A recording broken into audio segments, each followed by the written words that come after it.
let's start the meeting. Welcome to the Easton Economic Development Council meeting, February 10th, 2022.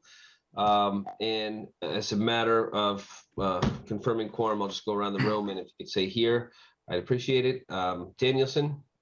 Here. Smith? Here. Boyer? Here. Lopes? Here. Holbrook? Here. And Lamb here. All right, so the meeting has officially begun and we have quorum. The first item on the agenda is the Think Easton EDC website update. That is Matt. So he's not with us right now. I do anticipate him coming on. So until he gets here, we'll just keep going through. The meeting minutes of January 10th, 2022, I reviewed them. However, I could not tell you if they were accurate or not because I wasn't at that meeting. So does anybody have any comments or questions regarding those minutes? Motion to approve. Motion's all right. Smith, is there a second? Second. All right, second Boyer. All right, so we'll go around the room. Danielson? Yes. Vote to accept. Yes. Vote to accept. Smith? Yes. Boyer? Yes. Lopes? Yes. Holbrook? Yes. Spencer? Yes. And Lamb, yes. All right, the meeting minutes are approved. All right, so the next item on the agenda is Discover Easton update, and then Easton as a tourist destination. So as we've talked about before, Easton Outside has transitioned into Discover Easton, trying to make it something that's coming out of the pandemic, out of COVID, something that will last for a long time. And we had a meeting on Tuesday, which was actually a really productive meeting. It wasn't even what I was expecting. It was just, it was great input from the people who were on that meeting. Stephanie, could you maybe share with the group what we talked about or where we're at with that? Yeah, it was really interesting because the conversation just jumped to how businesses perceive doing business with Easton. And that's always a challenge, I think, for any community, because if you're business friendly, I mean, certainly there are some communities that might not be, but most are, you want to be perceived as being easy and supportive of new businesses coming to town, existing businesses expanding, and also businesses staying. And the feedback that we were getting, and this came from the perspective of people who are involved with the chamber, who are either members or interested in becoming members, and they talk about their experience about opening businesses. And from someone like Neil Levine, who has run a business in Easton for many, many years and has a lot of contacts, and people reach out to him to say, gee, how do you get through this? It's like that the town doesn't want us, it seems like the town doesn't want to do business with us. And it really highlights where we feel we're being supportive, and we really try to work with businesses and help them understand what they need to go through. That if you don't know how to maneuver through first off, if you don't even know what it is you need to start a business, that's challenging. And then two, if you understand what you need, but you don't know how to maneuver through, that can be very difficult.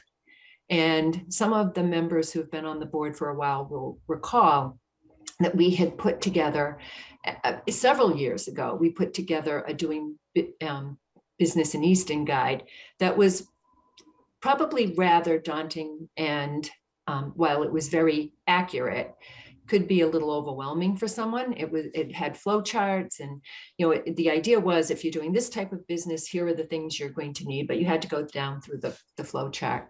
And at one point that became obsolete. Some of the links were broken and information needed to be updated.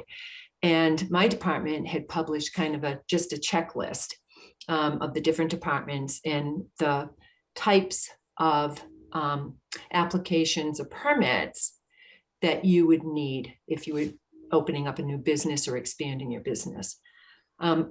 Somehow that disappeared from the website, and I'd been talking with Tish about how we resurrecting that. And she actually put something together quickly. We're going to get that back out to the website. We're going to make it available to Matt so he can either put a link through or whatever through Think Easton, and really make that, we have to find a way to make that prominent for people so that if someone's doing business, anyone they contact in town should be able to direct them to, okay, here's what you need to do, and here's the list and the contacts, and we'll help you through this process.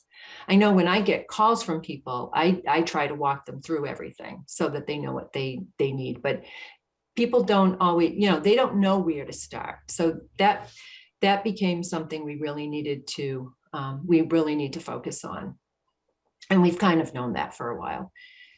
Also, we asked through the chamber, if once we get that published and out there, that's a tool they share with their members and with new businesses that approach them. Mhm. I mean, that's a pretty basic. Yeah, it's very, but it sums it up very well. One of the things that that we talked about, and I know I've heard it before. I think we've all heard it before, whether we agree on it or not. And I don't entirely agree, but there are some aspects I can see truth to. People said, Easton, it's hard to do business in Easton, or it's not friendly. And I've heard that before. I know we all have. And one of the things I wanted to clear up in that meeting, and now, is a lot of times somebody will look to open a business in Easton, and they'll be looking in specific areas in Easton, and they'll discover that in those areas there is not infrastructure that supports the business they want, coupled with a landlord who wants to provide that for them, coupled with the perfect price. And so then they turn around and say, Easton's not friendly to do business in. And it's like, no, you just haven't found that perfect location that fits your needs at the perfect price. And there was a little bit of not frustration on both sides, but truth on both sides. They're frustrated, and from an economic development standpoint, I'm frustrated that we can't accommodate that. And so what they have done in the past is they take their business and they go to another town. And that's really upsetting to me, because we've invested millions of dollars in these certain zones, and we want people to fill those zones. We don't want them to go to another town, but it's, in those zones, much of those parcels, all of those parcels, are privately owned. And the person who owns them might not want to update their infrastructure to support a business, and they might be asking for a price that doesn't line up with what they're looking for. That's not the town's doing. That's a private individual or business not being able to accommodate, and vice versa. But we also did mention that, when you run into that, please talk to us. We might know of areas in other spots of town, and we're actually working on creating a list of vacancies that can support a restaurant, vacancies that can support a service like a salon or something like that.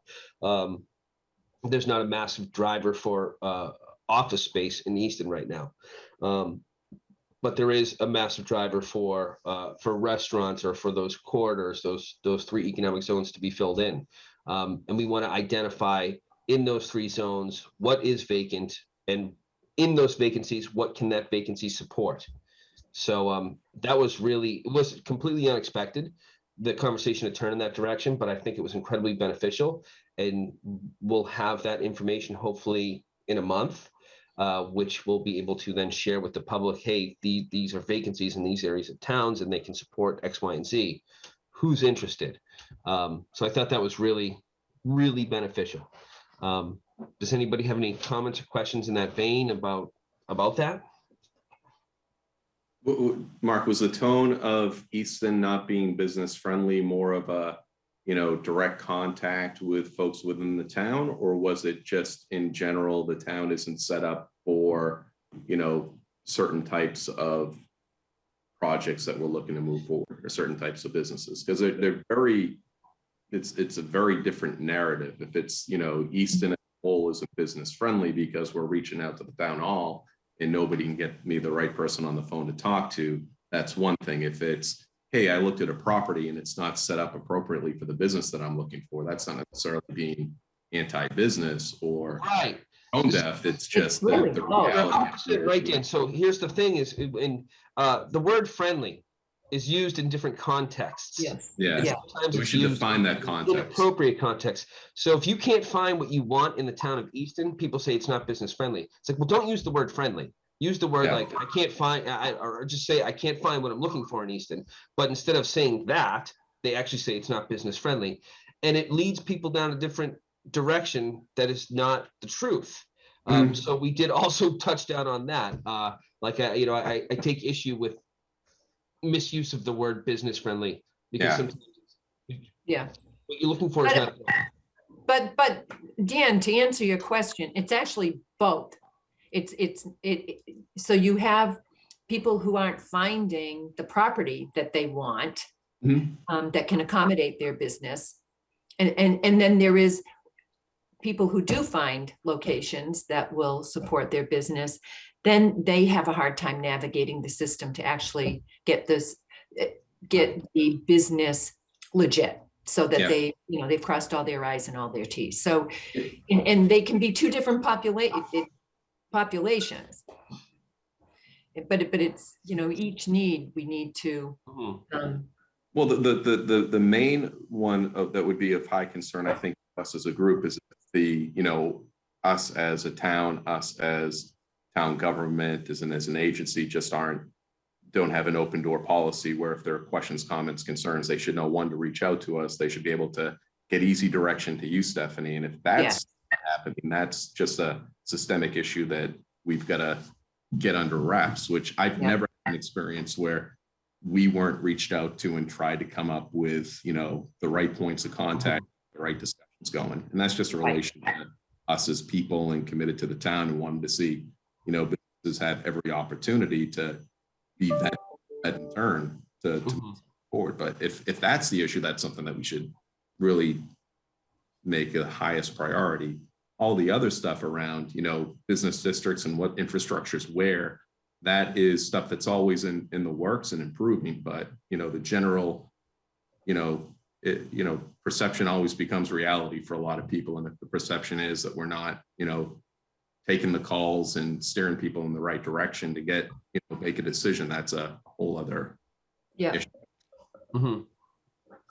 Well, a lot of the things that you just mentioned, Dan, Neil had touched down on. He said people have come to him and asked him how to navigate opening a business, starting a business in town. And he has given them a list of what to do.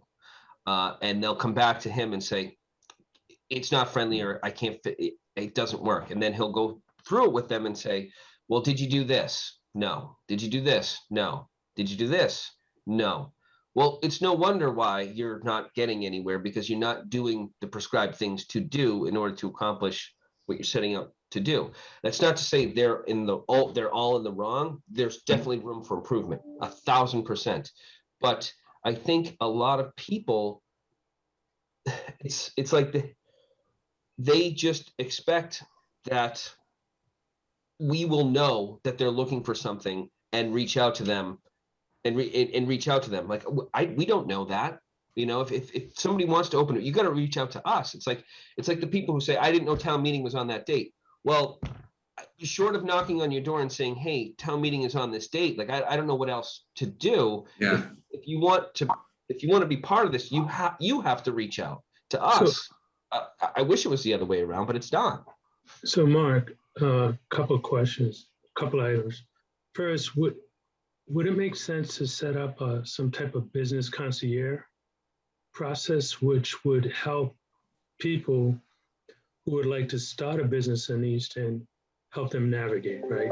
Similar to like if you go to a hotel, you're new to the town, you go to the concierge, they kind of navigate you through, what type of activities, et cetera. Maybe we could do something like that in Easton. The other question I had, because you bring up an interesting point as far as locations. Does Easton own property?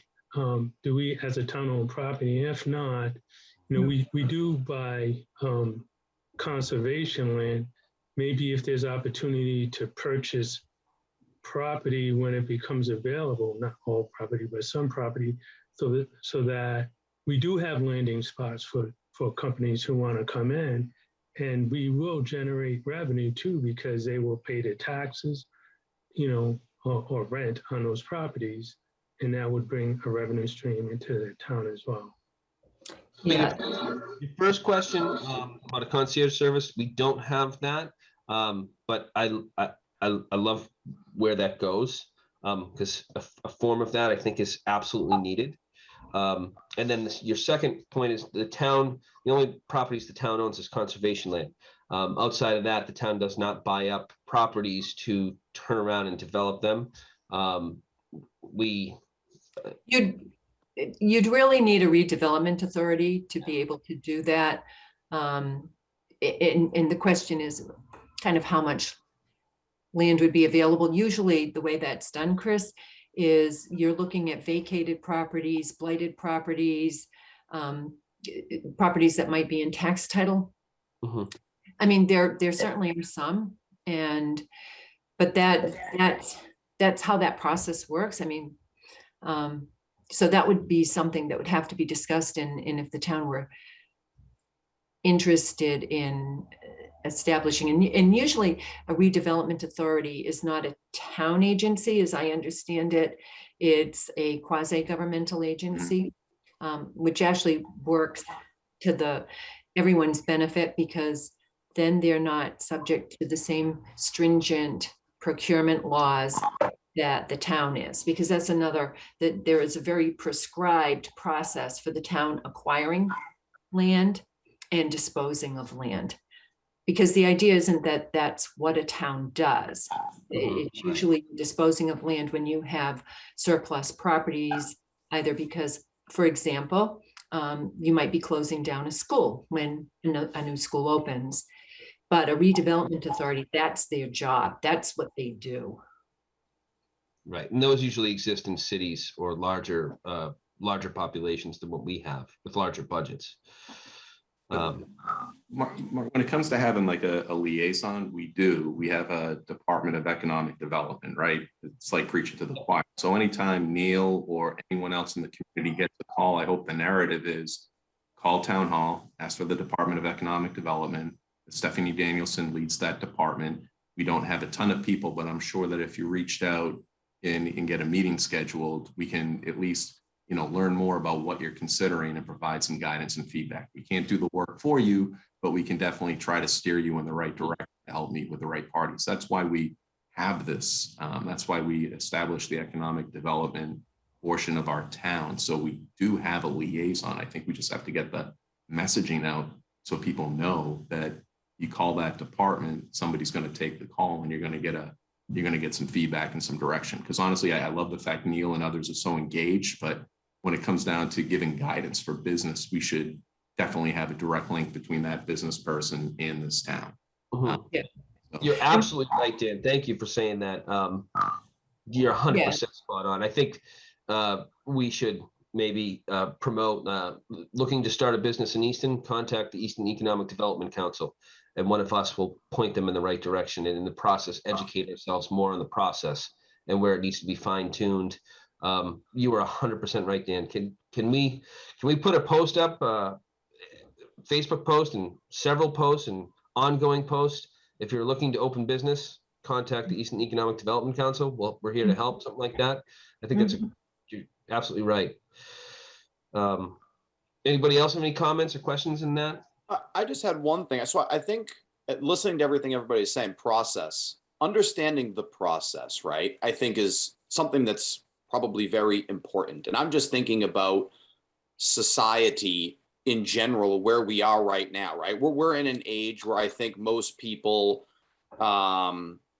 want things done instantly, right? Like, I want to open a business. I want to open it tomorrow. Mhm. There's a piece of land. How much does it cost? And I can't I build there and open? It's like, yeah. and right. We can't do the work for them. And so I think I had a couple questions. One question, legally, right? Is there legal hurdles in this town in addition to, so I understand, you know, if there's a piece of land and you want to open a restaurant there and there's not proper sewage or there's not proper parking or there's not, you know, like restrictions in the physical space. But I don't know enough about this, and that's why I really enjoy hearing this and learning this, because I don't know the process for opening a building. But we live in a very historic town, right? So I know that, I mean, if I just look at the center of town, I feel like there are projects that have started or stopped or stalled or things that have happened or haven't. I have no idea why these things are, but are there legal things in addition to what we're talking about that are additional economic development hurdles, or is that not sort of the case? I don't know. Well, I think when you say legal, so for example, if you're starting a new business and you're fitting out the space to accommodate your business operation, you need a building permit. So that's a regulatory, you need a permit. If you're opening up a business and for the first time in a new location where business has never been conducted before, you need to go to the planning board for site plan review. And that's to make sure that there's proper ingress, egress, circulation around the building, adequate parking, lighting, all things like that. If it's outside the sewer district, you need to ensure that the septic system can accommodate the business. A lot of this information too, Jonathan, is information that people want ahead of time too. So, you know, I field a lot of calls. I do get calls, Dan, from people wanting to know what they can do and if a use is allowed in a building, because you don't want someone to Buy a property and lease or buy a property that they can't do something. So I really love brokers and really encourage them, agents that are working on behalf of their clients, and they make those calls and they'll apologize. Oh, I'm sorry, I have so many questions. It's like, no, please ask these questions now. You know, there are real estate agents out there that don't do that legwork on behalf of their clients. So whenever I get someone who does it, and a lot of the new agents are the ones that do it, and a lot of the well-seasoned, successful ones. So those are the type of, from my perspective, legal aspects to the business. You know, how they structure their business is another whole one, but the town doesn't care about that. That's a different issue. So it's really all related to land use, public health, and safety. Anybody else have any other questions? I know Matt has to scoot here in a little bit, and I wanted to get to the Think Easton and the website update. So before we get to that, does anybody have any questions about Discover Easton, about this conversation that we're having with business in town? No. All right, Matt, would you mind updating us on the website and any questions and what you got? Yeah, and sorry, I was a little late. I had a meeting that ran long and I'm kind of squished between meetings today. I took a lot of notes on that conversation we just had. I think a lot of that we were talking about feels like a great guiding principle for Think Easton. Like, you know, I think Spencer said, you know, how do we better help people understand the process, right? Lowering that bar to entry, getting that how to do business in Easton guide. Once I get that from Stephanie, being able to put that on the website. I will probably be making updates to the website. I'm away this weekend, but probably next weekend for the long weekend, using that kind of cut down copy, using the updated sitemap that I shared with everybody in the previous meeting. I got a great big list of resources and external links from Dottie that I'll be putting up on the website on a resources page. And so I think that I'll share in a follow-up after the meeting again, that feedback form, the spreadsheet, just for any additional suggestions for external resources or things to make sure that we list on the website. You know, I think this update will really make the site experience cleaner. It'll make it more focused, and I think really highlighting the app as its own vertical on the site, maybe even highlighting this how to do business in Easton guide as its own vertical on the site so that it's super visible. And then with what Chris was saying about the business concierge, you know, we have this form submission on the site, right, where you can submit a comment or outreach via email, but I don't know where that email goes when somebody fills that out and sends that in. I think doing some more digging into that and maybe making that more of a responsive inbox might help at least kind of lay the foundation for maybe people. And again, you know, Mark, I'm sympathetic to, like, you know, I get the town crier. I see when the town meetings are. I know the calendar. I think we could definitely get that calendar from the town website up on Think Easton, but maybe having that, taking some time to dig into that form fill, the contact us form on the website, that could be a good way to kind of start building the foundation of improving maybe the perception of our responsiveness, because I personally think Easton does a really good, like, we do a really good job as a town of getting the message out, but especially if we want to pitch Think Easton as like, this is where you go to kind of learn what you need to do. Yeah. The parts of the process for opening a business, I think, We kind of need improving that. to attract business in and then to guide them and shepherd them through the Right. process. Right. Right out of the gate, Matt, we have an email and we don't know where it goes. That's definitely problematic. That has to be resolved like ASAP. And I would like it to go to myself and Stephanie, so I can see who's actually inquiring. Like that. Number one, that's number one. We can't have that. No. So, but I didn't mean to interrupt. Keep going. Or Oh no, I think I mean, I think just hearing everybody having this conversation, I think helped kind of flesh out what felt like a pretty kind of organic mission statement for this website. Mm-hmm. Lowering the barrier to entry, demystifying the process. You know, in terms of the next steps, again, I think next weekend, step one, I'll be making these kind of content changes and kind of streamlining the website, adding the how to do business in Easton guide when I get it, adding those resources that Dottie sent me. Step two, kind of digging into that contact us form. And then probably now, as the weather starts to get warmer, you know, going back to the pictures element of it, right? Kind of improving the visual design of the site. I think that's something that can kind of wait until maybe the town is a little more photogenic. But I will share. I'm not able to make the next meeting, unfortunately. I have a jury duty, you can believe it. But I will share, obviously, the site with everybody as soon as that kind of like first round of updates are made. And I totally want this process to be continuous feedback. I think this conversation is a great example of like, we can change direction. We can kind of respond to that feedback we're getting from the town and the business community. And it sounds like there's a lot we could do with this site to maybe address some of those concerns. Right. And I think everything you said is spot on. Need to create that, how to do business in Easton, where to go, all that stuff.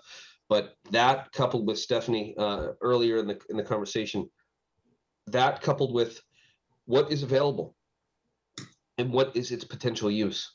Yeah. If there was a person who wanted to open a restaurant or wanted to open a salon or wanted to open a bookstore, yeah, you go to a real estate agent and they should be able to answer all those questions for you. But us as a town trying to promote economic development, we should also have a handle on that. Right. So I think that's really important that we know where those areas are. So Mark and Matt, one other thing as far as the webpage, I don't know if we talked about this, and I apologize, last meeting I couldn't make, but John Holbrook, I think, brought this up a few sessions ago when we first started talking about it, was resources, right? So we have companies that start their business, they come into Easton, and now we're trying to marry, you know, the employees or the resources with the employment or the employer, right? I do have students who are coming to me, you know, looking for internships, et cetera. So I guess my question is, on the site, is there an opportunity, especially a lot of students within Easton who are in college now, who are looking for internships or summer employment, is there a way we can use that website to help navigate them to the appropriate companies out there, so companies can post their internships, et cetera, for some of our students who are trying to get into these big corporations for whatever reason aren't able to, we can kind of filter them back into our community and build their skill sets as well. Ideally, I mean, that sounds great. And I would, out of the gate, I would say, once we establish the main cores of what we're doing, we could entertain that because it's a great idea. But for right now, I would, and anybody jump in, correct me if I'm wrong or disagree with me, all you want. I welcome that. I think right now we need to bite off more of what Matt's talking about. What you're saying, Chris, is great, but maybe in like a few months, once we're reestablished, once we've built it, once it's working, once it's, it's created, then we can start going down those avenues. But right now, I would want to focus on everything we've already talked about. Yeah, if I could jump in there, and one of the concerns I have, I think it's a good idea. I like the idea a lot. It's very much like the property and available property. I was just going to say, yeah. Which, Mark, I agree. It just takes resources. If those aren't kept up to date, then they become useless immediately. Yeah.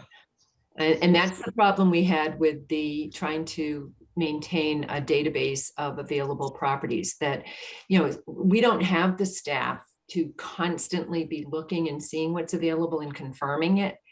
And so it became stale. And we set up a process where property owners and brokers could update it. They were all very excited, but they just didn't do it. So how long ago was that? Pardon? How long ago did that happen? 4 years ago, I think it was now. It doesn't surprise me that they didn't update it. It also doesn't dissuade me from trying it again. Right. I'm not saying, I am by no way saying that we shouldn't figure out how to do this internship thing too. Once the site, I really think that's a great idea. And it might be linking, maybe a conversation, and maybe, Mark, we could invite someone from, and I think it's called Mass Hires now. It was and John knows this because they're the poster child of working with the workforce group, but maybe it's having a conversation with them about, is that a role that they can help play? And it might be our website has a link to them, but maybe have, I know Dottie could arrange to have Mass Hires come in and probably have, as a guest at one of our upcoming meetings. Yeah. All right. Yeah. Anybody else? I'm sorry. Oh, I was just going to say, I think it's a great idea. I think it definitely falls in the same bucket as the available parcels thing, where it relies on that external input, right, from other, but I think it's those two pieces of functionality are definitely pretty critical to the function of the site, but I think of them as a kind of like phase 2, or I guess it's probably what, phase 3 or 4 at this point, probably. But that feels like really good functionality to layer onto. And I would love to, have that conversation with Mass Hires and be part of that in the future. Absolutely. Anybody else have any comments or questions about the website for Matt? No? Okay. We had the next item on the agenda. We have district updates. Greg is not here with us, but Stephanie happens to know a ton about these districts.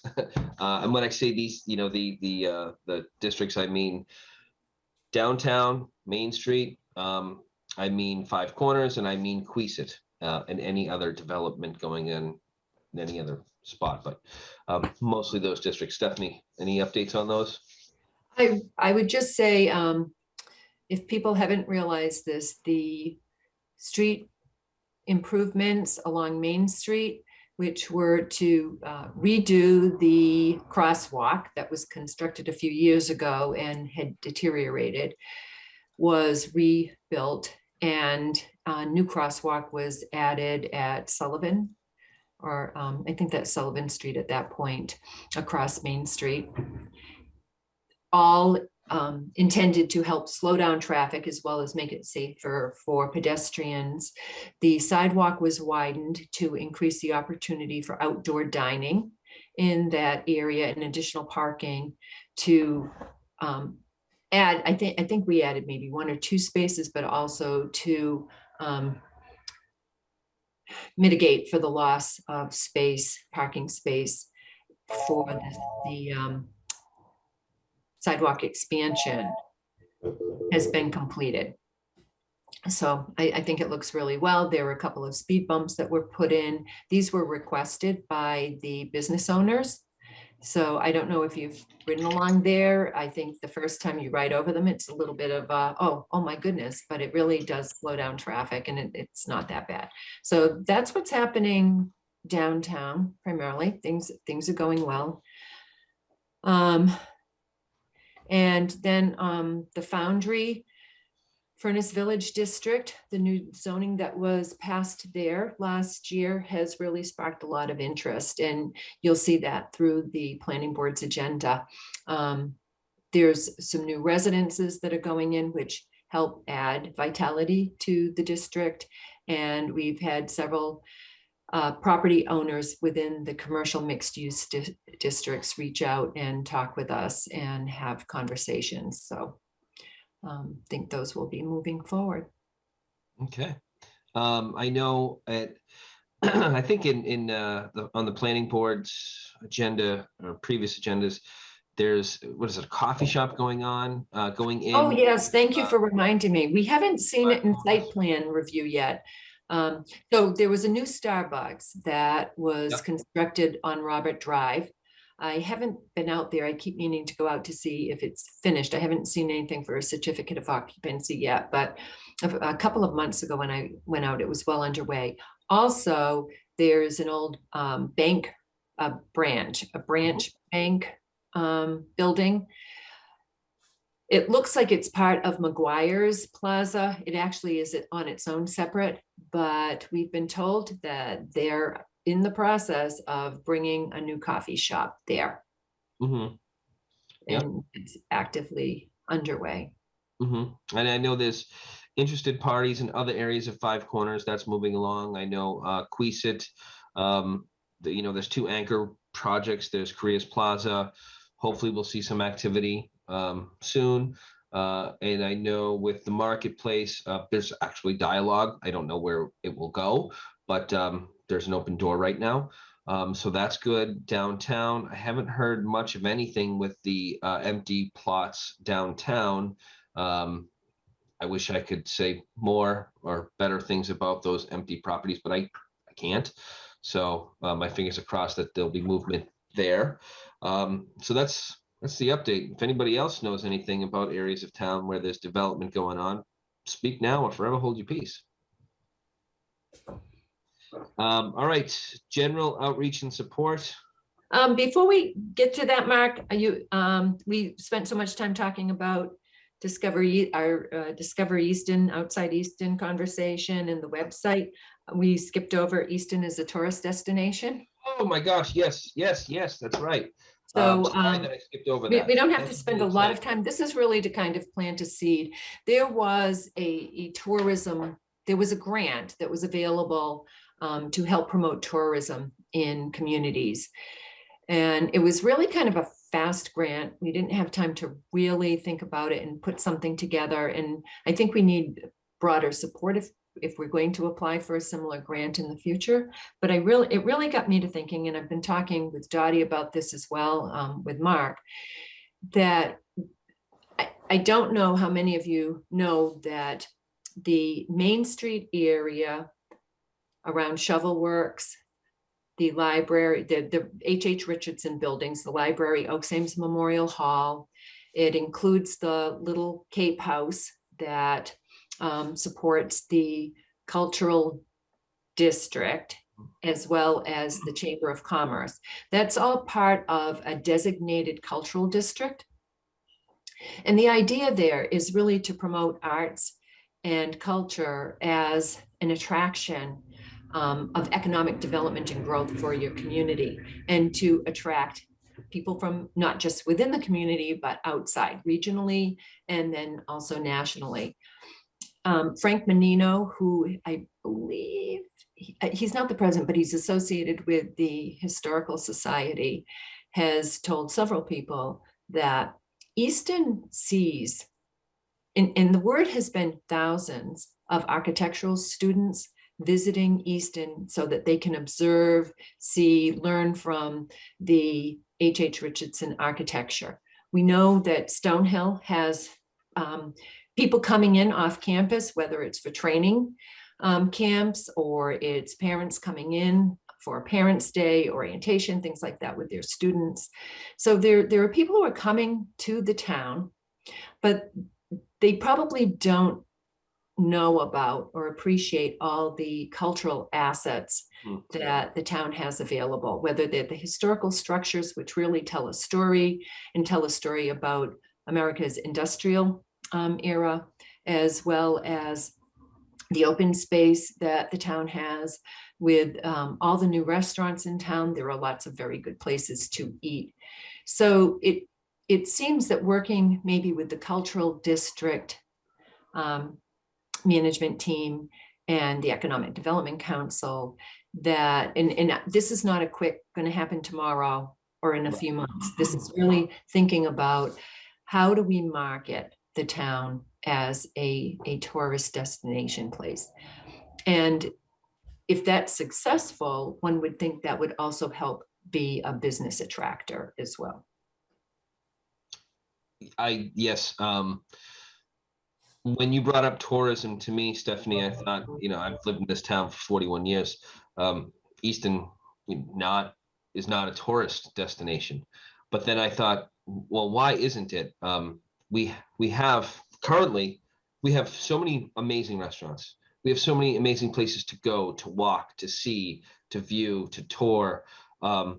We have an amazing college. We have people coming in and out of this town all the time. Why have we never positioned ourselves to have any sort of tourism? We don't have a hotel, which is a problem. But short of that, why wouldn't we start to think in those terms? Why wouldn't we want to show off what our wonderful town is and make some revenue in the process? So I absolutely love the idea. I think it's fantastic. And if there are grants for this, that can, a grant or with a marketing program or something. Yeah, a starting point. I don't know where it'll go. I don't know how successful it could be, but I see an opportunity, that's for sure. So let's craft something and see where it goes. I absolutely love that idea. What do you guys think? It's a great idea. I mean, I've been here my whole life too, right? So I'm the same as you, Mark. I mean, my first thought of Easton as a tourist destination, it wouldn't be my first thought. It's not a tourist, it's home. It's home, right? So it certainly wouldn't be. But the more I think about like Langwater Farm expansion and like the new structure that they're building there for like a year-round farmers market, and to Stephanie, what you were saying with like the architecture, I started thinking like, oh, Freedom Trail. We should have a map to have people take a walk. Yes, Mark's been, Stephanie, like an audio walking tour. Like an audio walking tour. People can walk the town and like learn about the history. I mean, I take my kids on bike rides through the town and do that, right? But maybe there's something that's more official and that we can attract people here because we do have restaurants, and that is a great way to get more attracted restaurants and bookshops and stores in the center of town to be more bustling if we can get more people here. So I think it's fabulous. I do. I think it's great. I think there's a ton of things we could do. Mm-hmm. Well, a lot of what you said is being explored already. I can tell you that. So we'll see where that goes, but it's exciting. And it would be great. It would be great if this council could continue to kind of focus on that and maybe take a lead on that. I'm in. All right. Anybody else have any questions before we move on to general outreach and support? Okay. General outreach and support, Stephanie, what do we have in that? I can't. This month we really didn't have a lot that I'm aware of. it's been a busy month in other ways, but not so much like with new funding options that we've been communicating out to people. I think I will plug this because I think it's such a wonderful thing the town's doing. And I was on a planners a regional economic development monthly kind of lunch. And they go around the room and ask what people are doing and what they're doing with opera money. But the funding for the benefits navigator with opera funds, if everybody, I don't know if everyone's had an opportunity to see what the town is doing phase 1 with opera funds. You can find it on the front page of the website, the town's website. But one of the things is funding a position for a benefits navigator that is going to, their role will be to help people, whether it's residents, it's businesses, organizations, that what's available for help and support and funding mechanisms. So I think that's a great role. And I think one other community was doing something somewhat similar, but the other folks were like, wow, that's such a great idea. Okay, so as far as does anybody have any questions about that, comments? All right, as far as our next meeting and our next agenda, I think we can almost replicate the same exact agenda for the next meeting.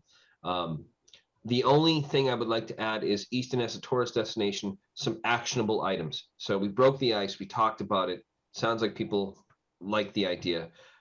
And I don't just want to talk about it next time. I'd like to have some actionable things that we can do, or we can, divide up, and whether it's research or whatever, I don't know. But I want actionable items to come out of the next meeting for the tourist destination thing. Other than that, we can replicate the meeting unless anybody has anything they would like to add to the agenda. No? Stephanie, what do you think? I think that sounds good. Quick question. So Stephanie mentioned the grant. When is the next window to apply for that grant? I don't know if there'll be another one. And there was some we were just not prepared, and I don't think it was interesting to read the requirements and to think about it. What the grant really wanted to do, there had to be an accessibility component to it, reaching out to underrepresented, underserved communities that might not benefit from being exposed to certain cultural elements. Also, they really were focusing on not just attracting people as tourists from your community or region, but outside of Massachusetts and even internationally. I think these are things that certainly Easton can do and probably does it without us knowing that, but to try to put that together in this short time frame. And then what would we be asking for? I think from my perspective, it would be kind of developing a marketing plan. But I don't know if. Well, there's other grants available that we just don't know of. But right. That I would expect. So right now, there's not a schedule of this. This was a new grant, and if it will be recurring, I don't know yet. Mm-hmm. But as Mark pointed out, and there are other grants that may not be specific around tourism, but they might be around economic development. And I think we could fit something in there. Yep. So we will find actionable items, and we'll, in our next meeting, hopefully Dottie will be present. She knows everything about every grant in this entire state. So I'm sure she might be able to share something with us that we don't know exists. So aside from that, we're ready to close the meeting. Unless anybody has any comments or questions. No? Would anyone like to make a motion? I'll make a motion to adjourn. Boyer, any second? Second. Holbrook second, so we'll go around the room. Danielson? But I want to mention Stonehill is another tourist attraction even in of itself. So 1000%, especially with that business school too. Smith? Yes. Boyer? Yes. Lopes? Yes. Spencer? Yes. Holbrook, Yes. and Lamb, yes. Thank you, guys. Very productive meeting. Be safe, be healthy, and we'll see you next month. Thank you. See you next month. Bye, Everybody. everybody. Bye.